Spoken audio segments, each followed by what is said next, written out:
And that's it. Game over.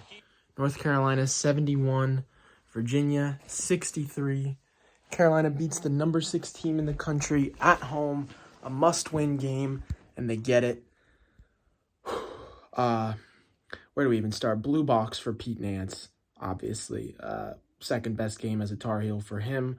Had 4 threes in the first half, literally could not miss.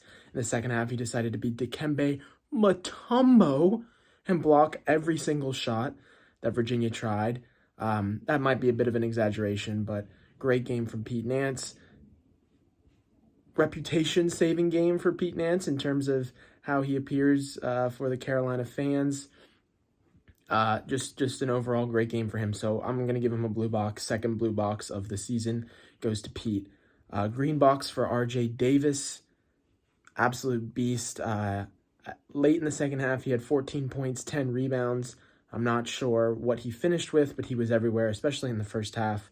Again, if you can find, an RJ Davis player prop, 3.5 rebounds, 4.5 rebounds, take it every single time this coming March. You will make money on it. I'm going to put a green box for Puff. Made 2 threes in the first half.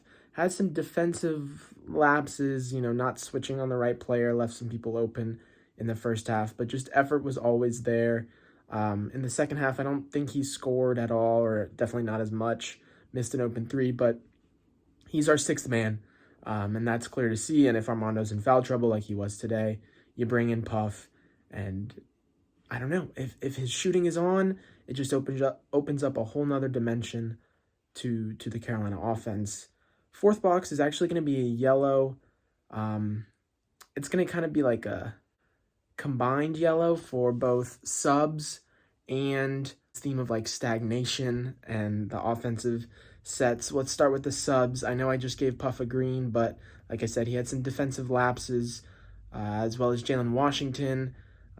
He had a mistake in the first half. I can't remember what it was. I think he either missed a defensive assignment or had a turnover, and then DeMarco Dunn came in as well and missed a wide open 3, and then pretty much the next possession down was going to try and drive at the basket and lost his footing, and it was a turnover. So I'm not saying they were awful. They give the starters a break, and like I said, Puff had some points, but for everyone that's like, oh, play X more, play Y more, why is whatever, name someone, why is he not playing more? You've got to assume that the coaching staff knows what they're doing and they understand, the coaching staff wants to win just as much as the fans want the team to win, and they're putting the people that they think give the Tar Heels the best chance of doing that out every single night. So, again, that's just trust that the subs are subs for a reason kind of deal. And then to finish this yellow box for the offensive, the first half we scored 42 points or 41 points.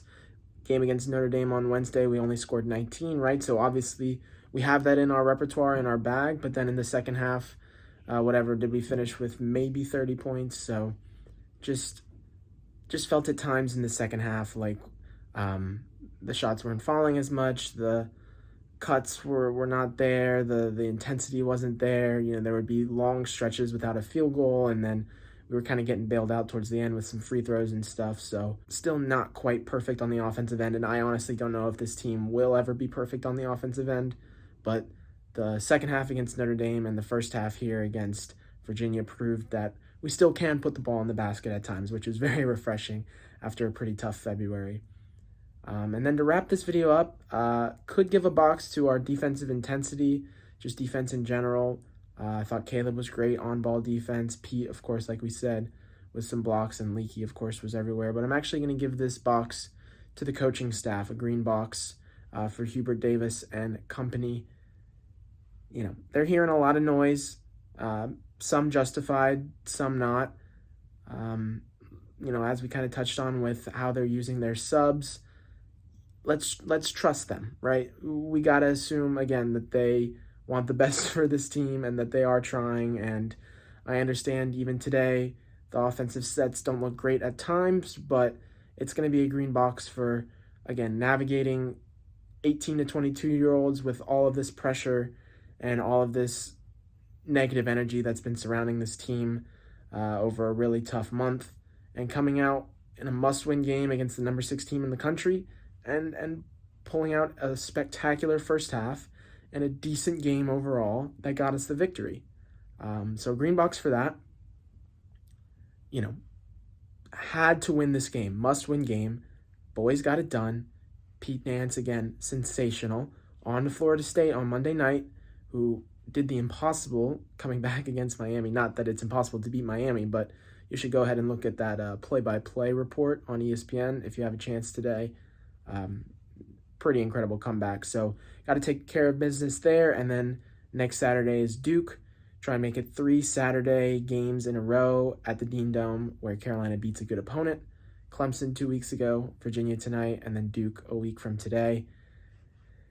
And then it is truly game time, as they say. But just so happy to see these guys. 2 wins this week, undefeated on the week. I'm not going to say it. Don't say it. Don't say it. I'm not going to say it. Definitely not going to say what I think you think I might want to say. I'm not going to say it. Go Heels. Thank you guys so much for watching. Thank you very much for the support on the last video. Keep commenting if you have them. If you have the comments, write them down. Write them down. Let the world see. But seriously, guys, thank you so much. Go Heels. Peace.